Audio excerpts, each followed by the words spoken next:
Hello guys, welcome to our channel. నేను మీ anchor Teja. అయితే ఉమ్మడి ఆంధ్రప్రదేశ్ విడిపోయి దాదాపు 10 సంవత్సరాలు అవుతుంది. సమైక్యాంధ్ర గొడవలు చూసాం. అప్పుడు ఎంత ఘోరంగా జరిగాయో, రైళ్లు తగలబెట్టడం కానీ, చనిపోయే స్టేజ్ వరకు కూడా చాలామంది వెళ్ళిపోయారు తెలంగాణ సాధించుకోవడం కోసం. అయితే ఈ 10 ఏళ్ల తర్వాత ఇప్పుడు ప్రజెంట్ ఉన్న ముఖ్యమంత్రులు ఇద్దరు కూడా, ఒకరు రేవంత్ రెడ్డి గారు, అలాగే చంద్రబాబు నాయుడు గారు, ఇద్దరు కూడా విభజన హామీల గురించి చర్చలు అయితే జరిపారు. సో దీని గురించి ప్రముఖ ప్రొడ్యూసర్ చిట్టిబాబు గారు అయితే మనతో పాటు ఉన్నారు మాట్లాడడానికి. ఆయనతో మాట్లాడే ప్రయత్నం చేద్దాం. సార్ నమస్తే అండి. నమస్తే. అయితే వీళ్ళిద్దరి చర్చలో రేవంత్ రెడ్డి గారు భద్రాచలంలో ఒక 5 గ్రామాలని పంచాయతీలను అడిగారు అని చెప్పేసి టాక్ బయటకు వచ్చింది. మరి చంద్రబాబు నాయుడు గారు ఇస్తారంటారా, ఇవ్వరంటారా? ఇచ్చే అవకాశం లేదమ్మా. అది ఎప్పుడు 2014 నుంచి ఉన్న విషయం. కొత్తగా ఏం మాట్లాడింది ఏం కాదు, కొత్తగా రేవంత్ రెడ్డి అడిగింది ఏం కాదు. ఇది ఎప్పటి నుంచో అడుగుతూ ఉన్నారు. కేంద్రం నిర్ణయించి ఇచ్చేసింది. ఇప్పుడు కేంద్రం నిర్ణయం తీసుకోవాలి. కేంద్రం నిర్ణయం తీసుకుని ఇస్తే అక్కడ ఇస్తే ఇక్కడ ఇస్తే అక్కడ గొడవలు అవుతాయి. అయిపోయిన విషయం, అయిపోయిన అధ్యాయాన్ని మళ్ళీ ఏదో తోడాలనుకుంటే జరిగే పనులు కావాలి. ఇప్పుడు సెంటిమెంట్స్ దెబ్బతింటాయి. ఇప్పుడు ఏర్పడిపోయినాక ఇప్పుడు మళ్ళీ 10 ఏళ్ళ తర్వాత మాకు అది ఇచ్చింది వెనక్కి రావాలి, ఇది ఇచ్చింది వెనక్కి రావాలని ఈయన అడగటం కరెక్ట్ కాదు. ఆయన చూస్తారు చేస్తారంటాం, కేంద్రంతో మాట్లాడాలంటాం. అది అంతే, కేంద్రంతో మాట్లాడు. కేంద్రంలో అయ్యే పని కాదు అది. ఇప్పుడు అయిపోయింది. Once it is decision is made. Telangana ఏర్పడిపోయింది. ఈ మళ్ళీ తెలంగాణలో ఆంధ్రాలో కలుపుతారా అంటే అవుద్దా? అయ్యే పని అది, జరిగే పని. ఎమోషన్స్ మళ్ళీ రెచ్చగొట్టి మళ్ళీ ఎమోషన్స్ కొట్టుకుంటాలు చంపుకుంటాలు అవుతాయి. కనుక అవన్నీ అయ్యే పనులు కావు. వాళ్ళు యాక్చువల్గా నిన్న మీటింగు ఒక ముసుగు అంతే. ఏది కొత్త పాయింట్లు మాట్లాడేది ఏం లేదు. ఉన్నాయి 10 ఏళ్ళుగా ఉన్న సమస్యలే అవి కొత్తగా ఇప్పుడు మాట్లాడాల్సిన 10 ఏళ్ళుగా ఉన్న సమస్యలు. వీళ్ళిద్దరు కూడా ముఖ్యమంత్రులు అయ్యారు కదా. వీళ్ళిద్దరు గతంలో ఒకే పార్టీలో ఉన్నారు, టీడీపీ పార్టీలో. టీడీపీలో ఉన్నారు. ఇప్పుడు ఈయన కాంగ్రెస్కి వచ్చాడు, ఆయన టీడీపీలో ఉన్నారు. ఊరే ఒకళ్ళొకళ్ళు. అసలు విషయం వేరు. ఈ మీటింగ్ వెనకాల ఉన్న పెద్ద రహస్యం వేరే ఉంది. మీటింగ్ వెనకాల ఏంటి రహస్యం అంటే, ఇప్పుడు రేవంత్ రెడ్డిని ఒక మీడియేటర్గా ఉపయోగిస్తున్నారు చంద్రబాబుని కాంగ్రెస్లోకి లాగటానికి. ఎందుకంటే ఈ స్పెషల్ స్టేటస్ అనే పాయింట్ మీద కాంగ్రెస్ ఇస్తానంటుంది. బీజేపీనేమో ఇది ముగిసిపోయిన అధ్యాయం అన్నది, పార్లమెంట్లోనే చెప్పేసింది. ఈ బీజేపీ మళ్ళీ దాన్ని తిరగదోడి ఇచ్చే పరిస్థితి లేదు. కనుక స్పెషల్ స్టేటస్ తీసుకురావాల్సిన బాధ్యత బరువు చంద్రబాబు మీద ఉంది. ఎందుకంటే ఈ స్పెషల్ స్టేటస్ కోసమే 2018లో ఆయన బీజేపీ నుంచి బయటకు వచ్చాడు కదా. ఇప్పుడు స్పెషల్ స్టేటస్ తన చేతిలో బీజేపీ ఉంది. ఇవాళ స్టేటస్ తీసుకురావాల్సిన బాధ్యత తన మీద ఉంది. అది తీసుకురావాలంటే మనకి వీళ్ళు ఏమనంటున్నారు, కాంగ్రెస్ ఇస్తానంటుంది. సో కాంగ్రెస్ రేవంత్ రెడ్డిని ఉపయోగిస్తుంది. మీ గురువే కదయ్యా, సహచరులే కదా మీరు. గురువు సహచరులు ఏదైతే ఒకే పార్టీ ఉన్నారో, ఒక బాగా అనుబంధం ఉన్నవాళ్ళు కదా, వెళ్ళి తీసుకురా. ఆయన కోసమే కదా నోటుకు ఓటు కేసులో కూడా డబ్బులు తీసుకెళ్ళి చేసావు నువ్వు ఆయన కోసం. కనుక ఇప్పుడు కూడా ఆయన కాంగ్రెస్లోకి లాగటానికి మాట్లాడు. అది సపరేట్గా వచ్చి ఇద్దరు వేరేగా కలిసి మాట్లాడారు, అది బయటలో అల్లరైపోద్ది.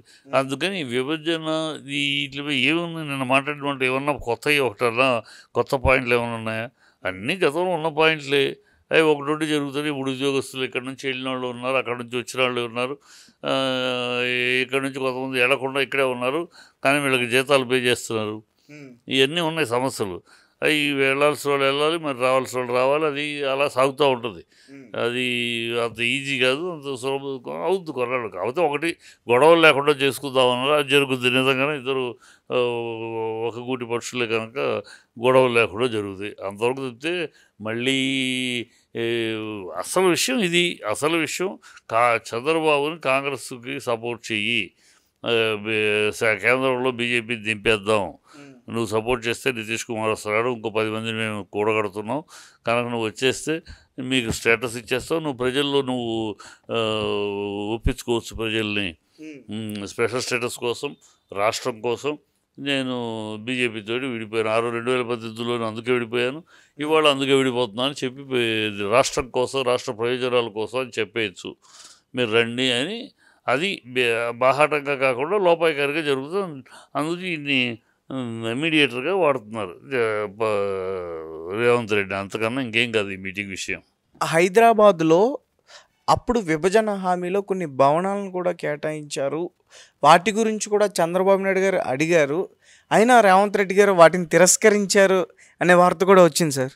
తిరస్కరించటం ఉండదమ్మా, సమర్థించుకుంటూ ఉంటుంది. కానీ ఇప్పుడు వీళ్ళిద్దరి మధ్య తిరస్కరించుకుంటాలు ఉండవు, అంగీకారాలు రెండు ఉండవు. అంగీకారాలు ఉండవు, తిరస్కారాలు ఉండవు. మరి ఇంకెందుకు సార్ సమావేశం? అదే చెప్తాను కదా, అసలు ఈ సమావేశం పేరు ఎందుకంటే వెనకాల విషయం వేరు. అలా కలవలేరు కదా కాంగ్రెస్లోకి. రాజకీయ ప్రయోజనాల కోసం సమావేశం అనేది, రాజకీయ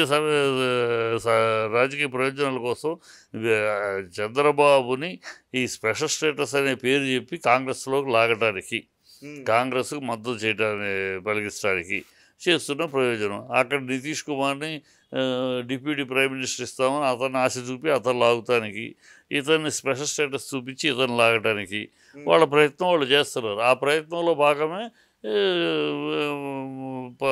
రేవంత్ రెడ్డిని ఉపయోగిస్తున్నారు. రేవంత్ రెడ్డికి ఆయనతో సన్నిహితంగా మాట్లాడటానికి, మంచి చెడు ఇలా వస్తే ఏంటి, అలా మీరు కాంగ్రెస్లోకి వస్తే ఏంటి, నష్టం ఏంటి, ప్రయోజనం ఏంటి, మీరు నష్టం లేదు, వచ్చారంటే ప్రయోజనం ఉంది, స్పెషల్ స్టేటస్ వస్తుంది, చంద్రబాబు మళ్ళీ తీసుకొచ్చాడు స్పెషల్ స్టేటస్ అనే పేరు మిగిలిపోతుంది, ఇట్లా ఈయన వాడుతున్నారు. రేవంత్ రెడ్డికి హైకమాండ్ నుంచి, కాంగ్రెస్ హైకమాండ్ నుంచి అభయ వస్తుంది, నువ్వు మాట్లాడు, సెట్ చేయి, ఓకే. ఈ రేవంత్ రెడ్డి అలాంటి వాడికి సెట్ చేస్తాడు కదా, అతని కెరీర్ మొత్తం అంతే కదా. అది సెట్ చేయాలి. ఇప్పుడు నోటుకు వేసి సెట్ చేయడమే కదా చంద్రబాబు కోసం. అది సెట్ చేస్తా ఉంటాడు. సెట్ చేసే సీఎం అయ్యాడు, సెట్టింగ్ సీఎంఏ కదా. లేదా కాంగ్రెస్లో ఎంతమంది లీడర్స్. ఓటుకు నోటు కేసు విషయంలో రేవంత్ రెడ్డి గారు ఎక్కడైనా భయపడుతున్నారా? డెఫినెట్గా భయపడుతుంది. అంటే పైన ప్రభుత్వం ఇప్పుడు బీజేపీ ప్రభుత్వం కాబట్టి, ప్రభుత్వం ఏదైనా అక్కడ ఆల్రెడీ ఛార్జ్ షీట్ వెళ్ళింది. ఇప్పుడు జూలైకి, గతంలో కోర్టు ఏమైందంటే జూలైకి పోస్ట్పోన్ చేసింది హియరింగ్, సమ్మర్ హాలిడేస్ అని. ఇప్పుడు ఈ జూలై నెలలో, ఈ నెలలో ఆ కేసు వస్తుంది హియరింగ్కి. ఛార్జ్ షీట్ వేసారు, అన్నీ వస్తుంది.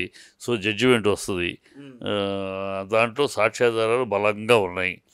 అంత బలంగా ఉన్న తర్వాత వీడియోలు ఉన్నాయి, ఆడియోలు ఉన్నాయి, అన్నీ ఉన్నాయి కనుక ఖచ్చితంగా కేసు వస్తుంది. అందుకు అందుకనే ముందుగానే తను ముఖ్యమంత్రిగా దిగిపోతాననే మాట కూడా అన్నాడు. వెంకటరెడ్డి నాతో సమానమైన అర్హత ఉన్నవాడు, ఆయన ముఖ్యమంత్రి అయ్యే హోదా ఉందని. సో నేను దిగిపోతాను, రాబోయే ముఖ్యమంత్రి వెంకటరెడ్డి అని కూడా సూచాయిగా చెప్పేశాడు. రెండో కృష్ణుడు రెడ్డి అని కూడా చెప్పేశాడు. డైరెక్ట్గా చెప్పడం, నాతోటి సమానంగా ముఖ్యమంత్రి అయ్యే అర్హత కోమటిరెడ్డి గారికి ఉంది అని అంటంలోనే అర్థమైపోయింది. అంటే నెక్స్ట్ అతను ముఖ్యమంత్రి. సో ఈ ఓటుకు కేసులు భయాందోళనలతో ఆ మాట అన్నాడు. పైన హైకమాండ్ కూడా రెండో కృష్ణుని రెడీ చేస్తుంది. కాంగ్రెస్ అంతే కదా, రెండో కృష్ణుని రెడీ చేస్తుంది. ఎందుకంటే వాళ్ళకి డబ్బులు సంచులు అందజేసే దాంట్లో మేటి కోమటిరెడ్డి సంచులు అందజేసినట్టు రేవంత్ రెడ్డి చేయలేడు. ఎందుకంటే రేవంత్ రెడ్డికి ఇండస్ట్రీస్ తోటి అంత సన్నిహితం లేదు. ఎందుకంటే ఇంతకుముందు మంత్రి కూడా చేయలేదు కదా. ఈయన కోమటిరెడ్డి మంత్రిగా చేశాడు, చాలా సీనియర్, తన ఇండస్ట్రియలిస్టు. సో పెద్ద పెద్ద ఇండస్ట్రీలతో కాంట్రాక్టులు ఉన్నాయి. సో సంచులు ఏర్పాటు చేసి అందించగలడు కనుక అతన్ని రెండో కృష్ణుడిగా రెడీ చేస్తారు. కాంగ్రెస్ ఆచారం అది, అంతే. Okay sir. అలాగే ఇప్పటికే మనం చూస్తున్నాం, అంటే ఈడీ దాడులు చేసి ఒక రకంగా కవిత గారిని అరెస్ట్ చేశారు లిక్కర్ స్కామ్లో. కేజ్రీవాల్ లాంటి ముఖ్యమంత్రిని అరెస్ట్ చేశారు. అంటే ఒక రకంగా రేవంత్ రెడ్డి గారిని కూడా ఇదే విధంగా పట్టు బిగించి అరెస్ట్ చేసే అవకాశం ఉంటుంది అనుకోవచ్చు అంటారా? అనుకోవచ్చు. చట్టం ఇక్కడ బీజేపీ ఉందాం కూడా, అంటే బీజేపీ ఉంటే జడ్జిలు చట్టాన్ని చేతిలో పెట్టుకుంటారా ఏంటి? అదే ఉంటుంది కదా. కేజ్రీవాల్ని అరెస్ట్ చేయగలిగింది, ఛత్తీస్గఢ్ సీఎంని అరెస్ట్ చేయగలిగింది. గతంలో జయలలిత, లాలూ ప్రసాద్ యాదవ్లు, కరుణానిధి గారు వీళ్ళందరూ అరెస్ట్ అవ్వాల ముఖ్యమంత్రిగా ఉండి. అది పెద్ద విషయం కాదు. ముఖ్యమంత్రులైనా సామాన్యుడైనా చట్టం ముందు ఒకటే. ఖచ్చితంగా చట్టం దాని పని చేసుకుపోతుంది. రేపు ఈ నోటు కేసులో సాక్ష్యాలు గట్టిగా ఉన్నాయి, ఏవి ప్రూవ్ చేయలేని పరిస్థితి కాదు, అన్నీ ప్రూవ్డ్గా ఉన్నాయి కనుక ఖచ్చితంగా భయాందోళనలో ఉంటాడు. రేపు ఏమొద్దు కప్పుకొని అరెస్ట్ వారెంట్ అయితే వెళ్ళాలి తప్పదు. 15 రోజులు 20 రోజులు నెల రోజులు ఉంటాడు. తర్వాత బెయిల్ తీసుకుని వస్తాడు. ఈ లోపల మరి ముఖ్యమంత్రిగా రిజైన్ చేయటం, ఇంకో ముఖ్యమంత్రి ఏర్పడటం. అందుకనే 15 ఆగస్టు అంటున్నాడు ఆయన. ఇవన్నీ 15 ఆగస్టు చేస్తానని. 15 ఆగస్టులోపు ఉంటే ఉంటారో ఉండడో తెలియదు. అందుకని 15 ఆగస్టు అని డేట్ చెప్తున్నాడు మా రుణమాఫీలకి. అది సార్. అలాగే చంద్రబాబు నాయుడు గారు ఈరోజు హైదరాబాద్ రావడం జరిగింది. ఎన్టీఆర్ భవన్లో ఆయన ప్రసంగించినప్పుడు మళ్ళీ ఇక్కడ 2028లో టీడీపీ ఇక్కడ పోటీ చేస్తుంది అని మాట్లాడారు ఆయన. అంటే టీడీపీకి అంత వేవ్ వచ్చిందా? ఫుల్ వేవ్ వచ్చిందా? పోటీ చేస్తారంటానికి గెలుస్తారంటానికి తేడా ఉంది. పోటీ చేస్తారంటున్నాడు ఆయన. పోటీ చేస్తే తప్పు చేసే పార్టీ రీజనల్ పార్టీ అది హైదరాబాద్లో కూడా ఉంది కదా టీడీపీ పార్టీ. క్యాడర్ ఉంది టీడీపీకి. క్యాడర్ ఉంది. ఆ క్యాడర్ ఇప్పుడు చల్లా చెదురైపోయింది. ఇప్పుడు వాళ్ళ పాయింట్ అంటే ఇప్పుడు ఏదో వ్యాక్యూమ్ ఉంది. బీఆర్ఎస్ చాలామంది నాయకులు బయటకు వస్తున్నారు. అందరూ కాంగ్రెస్లోకి వెళ్ళలేరు. సో కాంగ్రెస్కి వెళ్ళలేని వాళ్ళని మనం డోర్ తెరిస్తే మన దగ్గరికి వస్తారు అని ఆశ. సో మళ్ళీ పార్టీ పునర్నిర్మాణం చేద్దామని. తప్పేముంది, పునర్నిర్మాణం చేసుకుందాం అనే ఆలోచనలో పోటీ చేస్తానంటారు. పోటీ చేయొచ్చు, ఏముంది, పోటీ చేస్తానికి ఏముంది, గెలుస్తాము అనే పాయింట్ వేరును పోటీ చేసి ఎవరితోటి చేతులు కలుపుతాడు? కాంగ్రెస్ తోటి చేతులు కలుపుతాడా, లేకపోతే ఎవరితోటి బీజేపీతో చేతులు కలుపుతాడా? ఇప్పుడు ఆంధ్రాలో బీజేపీతో చేతులు కలిపే కదా ఉంది. సో మళ్ళీ ఇక్కడ కూడా అలాగే బీజేపీతో చేతులు కలిపి పవన్ కళ్యాణ్ తను ముగ్గురు కలిసి ఒక ప్రత్యామ్నాయంగా వస్తారా? ఉన్నాయి. వ్యాక్యూమ్ రాజకీయాల్లో ఆ పరిస్థితులు బట్టి ఏ పార్టీకి ఆ పార్టీ వ్యూహాలు వేసుకుంటుంది. ఆ వ్యూహంలో ఒక భాగం. దాన్ని పెద్ద పట్టించుకోవాల్సిన అవసరం లేదు. అంటే ఒక టాక్ వినిపిస్తుంది బయట కూడా. ఎలా అంటే ఒకవేళ టీడీపీ ఇక్కడ పోటీ చేస్తే రేవంత్ రెడ్డి టీడీపీ నుంచి బరిలో దిగుతాడు అనే విధంగా కూడా మాట్లాడుతున్నారు. అంటే బయట నుంచి ఇలాంటి మాటలు వస్తున్నాయి.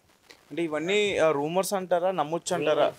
ఎందుకంటే రేవంత్ రెడ్డి వెళితే మళ్ళీ బీజేపీలోకి వెళ్తాడు కానీ తెలుగుదేశంలోకి రాడు. తెలుగుదేశం నుంచే వెళ్ళాడు కదా సార్. తెలుగుదేశం నుంచి వెళ్ళిపోయినాక కాంగ్రెస్లో సీఎం అయ్యాడు. ఇప్పుడు కాంగ్రెస్ నుంచి తెలుగుదేశం రావడానికి పక్కా విరోధులుగా ఉన్నారు కదా. ఒకవేళ చంద్రబాబు కాంగ్రెస్ తోటి కలవచ్చు. గతంలో కూడా కలిశాడు చంద్రబాబు. అందుకని ఇప్పుడున్న స్ట్రాటజీనే చంద్రబాబును కాంగ్రెస్లోకి లాగడానికి ప్రయత్నం చేస్తున్నారు. కాంగ్రెస్లో లాగడానికి ప్రయత్నం చేస్తే అప్పుడు రేవంత్ రెడ్డి టీడీపీ కలిసి పోటీ చేసే అవకాశం ఉంటుంది. అప్పుడు బీజేపీ పరిస్థితి చూడాలి. అంటే బీజేపీని వదిలితేనే కదా కాంగ్రెస్లో చేరబోయేది. బీజేపీని వదులుతాడా, వదలక తప్పని పరిస్థితి కూడా ఉంది ఆయనకి. ఇప్పుడు స్పెషల్ స్టేటస్ అనే పాయింట్ బీజేపీ ఇవ్వదు. ఇప్పుడు ఈ స్పెషల్ స్టేటస్ కోసమే కదా 2014 నుంచి ఆంధ్ర ప్రజలు అడుగుతున్నారు. ఇవాళ లేదు అవకాశం లేదు, మీరు 2018లో అది ఇవ్వలేదనే వాళ్ళు వదిలేశారు. ఇప్పుడు ఇచ్చి లాక్కునే అవకాశం ఉంటే ఇప్పుడు ఎలా వదిలిపెడతారు? లాక్కురండి అంటారు. లాక్కురండి ప్రజలు ఉంది, ప్రజలు సాధిస్తాడని ఉంది. సో సాధించాలంటే కాంగ్రెస్లో చేరాలి ఆయన. అది కాంగ్రెస్లో చేరడానికి ప్రిపరేషన్ చేస్తున్నారు. ఇవన్నీ ఈ మీటింగ్లన్నీ కూడా రేవంత్ రెడ్డి చంద్రబాబు మీటింగ్ అంతా దానికి పునాది. చంద్రబాబు బీజేపీని పక్కన పెట్టి కాంగ్రెస్లో చేరడానికి వేస్తున్న పునాదులు అంతే.